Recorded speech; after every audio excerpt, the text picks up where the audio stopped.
భాగవత కథలు 2 సుఖమహర్షి రాక. శృంగి శాపం తెలుసుకున్న పరీక్షితుడు కృంగిపోయాడు.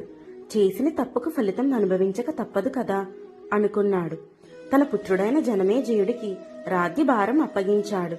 పండితులకు, బ్రాహ్మణులకు అన్న, వస్త్ర, భూ, గో, స్వర్ణ దానాలను చేశాడు. అయినా తృప్తి కలుగలేదు.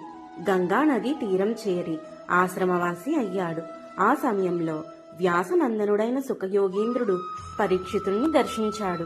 ఆయనను సాదరంగా ఆహ్వానించి అర్ఘ్యమిచ్చి ఆసనమిచ్చి పాదాలకు నమస్కరించి, మహాత్మా, నా మరణం ఎప్పుడో నాకు తెలిసిపోయింది కనుక నాకు ముక్తి మార్గం చూపించండి అంటూ సుఖమహర్షిని వేడుకొన్నాడు. సుఖయోగీంద్రుడు పరీక్షితుడికి ధైర్యం చెబుతూ, నాయనా, చింతించకు. మునికుమారుని శాపం ఫలించటానికి 7 రోజుల గడువు ఉంది. ఈ 7 దినాలలో సర్వ పాపాలను హరించి ముక్తిని ప్రసాదించే పుణ్యగాథ అయిన భాగవత కథలను నీకు వినిపిస్తాను. ఈ సకల సృష్టిలో సర్వ పాపాలను హరించగలిగేది శ్రీమన్నారాయణుని నామం ఒక్కటే. అంతకు మించిన ఉత్తమ మార్గం మరొకటి లేదు. పూర్వం కట్వాంగుడు అనే మహారాజు దేవ అసుర సంగ్రామంలో దేవతలకు సాయంగా యుద్ధానికి పోయి తిరిగి వచ్చాడు. అప్పటికి అతడి వంశంలో చాలా తరాల వారు గతించిపోయారు. అతడిని ఎరిగిన వారు ఒక్కరు కూడా కనిపించలేదు. కట్వాంగునికి ఏమి చేయాలో అర్థం కాక ఒక ఏకాంత ప్రదేశంలో కూర్చుని దేవతలను ప్రార్థించాడు. దేవతలు ప్రత్యక్షమయ్యారు. దేవతలారా, నేను మీకోసం యుద్ధం చేస్తూనే ఉన్నాను. ఇక్కడ నా వంశంలో ఎన్నో తరాలు గతించిపోయాయి. నా వంశంలోనే నన్ను గుర్తించేవారు కరువయ్యారు. ఇప్పుడు నేనేం చేయాలి? నా ఆయువు ఇంకా ఎంత కాలం ఉందో చెప్పండి.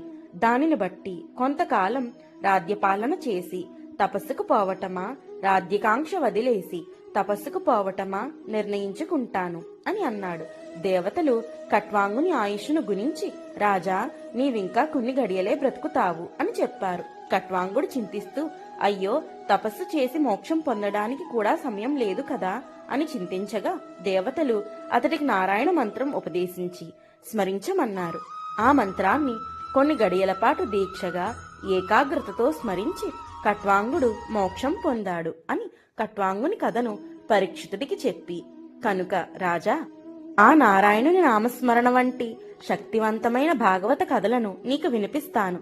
ఏ విధమైన చింత లేకుండా నిర్మలమైన మనస్సుతో ఈ కథలను విను, నీకు మోక్షం కలుగుతుంది అంటూ సుఖమహర్షి భాగవత కథలను ప్రారంభించాడు. మరొక అధ్యాయంలో మళ్ళీ కలుసుకుందాం.